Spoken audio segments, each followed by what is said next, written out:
L'un des leviers les plus importants de ta réussite professionnelle est et sera toujours ta capacité à saisir et à créer des opportunités. Hello, j'espère que tu vas bien. Welcome back. Bienvenue à toi si tu nous rejoins pour la première fois dans ce calendrier de l'Avent, notre podcast 24 jours pour réussir ou transformer ta carrière en 2025. Ce podcast est proposé, t'est proposé dans notre marche vers la sortie de notre quatrième livre, Gère ta carrière comme une entreprise. C'est 3 fois 7 clés de succès professionnel à déployer en 24 jours pour arriver justement vers 2025, étant prêt à ne plus être le même professionnellement, à aller provoquer, transformer justement ton expérience professionnelle jusque-là pour en faire quelque chose dont tu seras fier en décembre 2025. Alors aujourd'hui, jour 16, nous parlons proactivité et opportunité.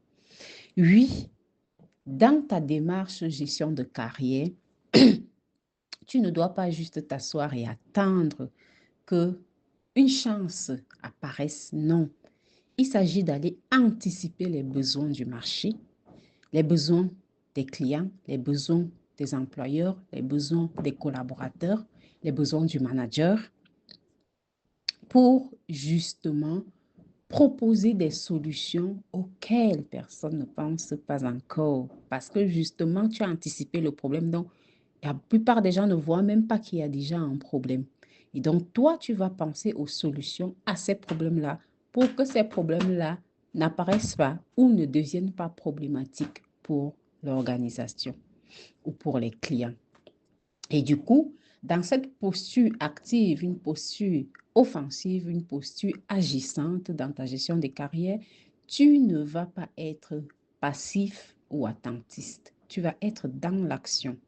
Et pour ce faire, tu peux mettre en place quelques mécanismes de veille, de détection d'opportunités ou de création d'opportunités. Et là, tu vas avoir la veille stratégique où tu vas observer ton écosystème professionnel, les tendances de ton secteur d'activité, les signaux faibles ou moyens subtils du marché, ce que tout le monde ignore ou on dit non, ça ne va pas se faire, ça ne va pas arriver. Tu les prends au sérieux, tu proposes des solutions pour ça. Et justement, mettre en place ou rejoindre ou écouter les réseaux d'information de ton secteur d'activité. L'autre chose que tu peux faire, c'est des candidatures spontanées. Alors, il faut savoir que les candidatures spontanées doivent être faites d'une certaine manière. Donc, tu dois avoir une approche ciblée. Tu n'envoies pas ta candidature spontanée à tout le monde. Ton approche doit être ciblée parce qu'elle doit être liée à ta vision, à ta mission, à tes valeurs, à ta stratégie, à ton plan d'action. Elle doit te servir. Du coup, elle doit être bien pensée et elle doit être orientée solution, valeur ajoutée immédiate. Qu'est-ce que je vous apporte? Qu'est-ce qui va vous être utile? Qu'est-ce que je vous offre? Ce n'est pas demande, c'est offre.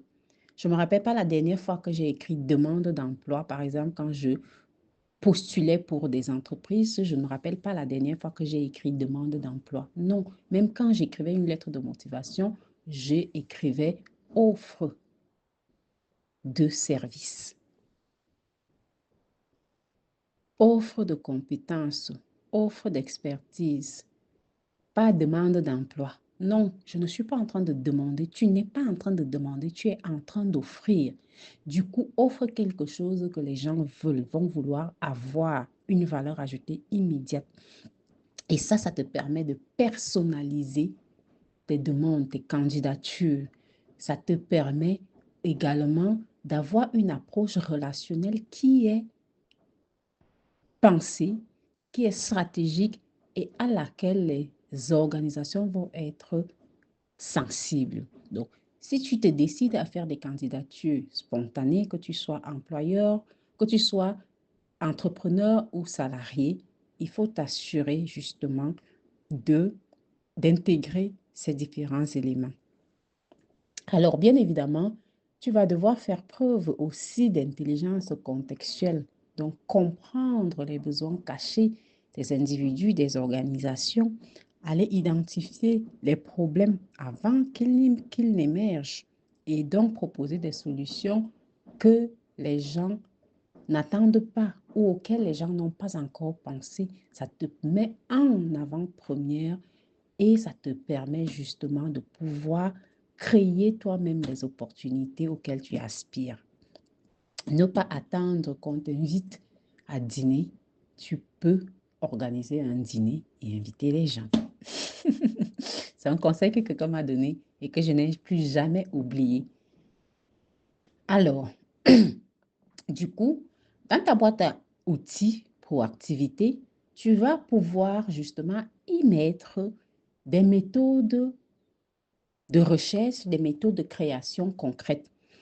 Dans le livre J'ai ta carrière comme une entreprise, je te propose plusieurs méthodes, mais ici, je vais également te proposer certaines. Et si tu veux aller plus loin, tu vas t'offrir le livre et puis tu vas pouvoir grandir plus profondément, plus en avant. Alors, on a la méthode des 3 R, recherche, repérage, réseau, qui va te permettre justement de pouvoir faire des recherches au sein de ton secteur d'activité, de repérer les problèmes qui existent, d'utiliser ton réseau justement pour pouvoir proposer les solutions que tu as construites en fait pour répondre aux problèmes identifiés.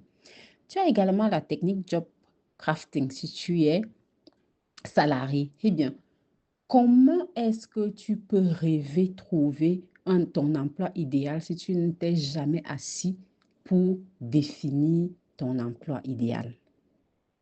Assieds-toi et écris, crée ton emploi idéal. Ensuite, cherche-le. Tu ne peux pas trouver quelque chose que tu n'as jamais, auquel tu n'oses même pas rêver. Donc, rêve ton emploi idéal, ensuite, va le chercher. Donc, la technique va te permettre justement de pouvoir ensuite, non seulement, je suis un être spirituel et je considère que tout le monde l'est. Donc, c'est comme une prière que tu envoies à l'univers, c'est comme une prière que tu envoies à Dieu où tu dis, voici le type d'emploi que je veux, voici l'emploi que je veux. Tu dessines, tu crées, tu mets les détails de cet emploi-là. Comment l'univers de travail est? C'est quoi ce poste? Qu'est-ce que tu fais? Comment sont les gens avec lesquels tu travailles? Quels sont les résultats que tu obtiens? Quelle est la transformation que tu apportes dans la vie des gens? Quelle est la transformation que faire cela apporte à ta propre vie? Quel est l'impact que tu as? Et ainsi de... Bref, tu rêves ton emploi idéal. Et ensuite, tu vas le chercher. Tu vas le créer. Et bien évidemment, ton networking va également s'appuyer, il va donc tourner autour de ce que tu as fait, ton emploi idéal. Tu vas le chercher aussi bien dans ton réseau qu'en dehors en allant justement faire des recherches off et online. Et n'oublie pas de rester dans une approche orientée solution. Tu es là pour offrir des solutions. Considère, même si tu es employé, considère que tu es un consultant, un entrepreneur et un entrepreneur offre des solutions à des problèmes. Alors, du coup, il va te falloir justement développer un esprit de curiosité très active, une curiosité très active qui va te permettre d'identifier des opportunités et d'agir sur ces opportunités-là, d'avoir une vision systémique justement de ce que tu veux accomplir, de où tu veux arriver et de multiplier tes points de contact pour pouvoir y arriver. Et donc, tu vas pouvoir transformer tes rencontres en opportunités et être totalement une surface de détection d'opportunités, une surface de création d'opportunités. Alors, aujourd'hui, je vais te proposer un exercice.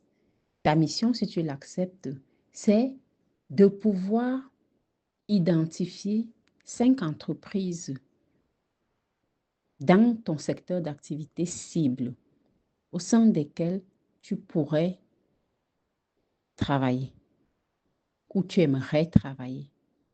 Analyse leurs enjeux, quels sont les problèmes qu'ils ont. Propose des solutions potentielles pour répondre à ces problèmes-là. Parce qu'ils ont des problèmes que tu as identifiés, tu proposes des solutions. Et ensuite, sur cette base, tu crées un pitch de valeur. Un pitch qui va de futur, donc la solution que je propose, pourquoi est-ce que c'est important pour moi de résoudre cette problématique et lier les deux. Qu'est-ce que ça va vous apporter? Alors, amuse-toi à faire cet exercice et si tu as envie d'aller plus loin, amuse-toi également à crafter, à dessiner, à designer ton emploi idéal. C'est un très bon exercice avant de commencer cette nouvelle année 2025 qui se profile à l'horizon. Et si tu as envie d'aller plus loin, n'hésite pas, offre-toi le livre Gère ta carrière comme une entreprise, offre-le à ta famille, tes amis, tes collègues, pour pouvoir justement permettre à ces personnes également d'avoir une 2025 différente, plus agréable, prospère, plus satisfaisante et épanouissante. Les opportunités ne surgissent pas, elles se créent. Et c'est en agissant sur notre quotidien, sur nos rêves, en agissant sur nos rêves, en agissant sur nos ambitions, qu'on crée ces opportunités-là. Mais surtout, en nous donnant le droit de rêver. Alors, sois curieux. Ne te laisse pas abattre par les obstacles et reste toujours en mouvement intellectuel. On se retrouve demain pour la suite de notre podcast et d'ici là, prends bien soin de toi.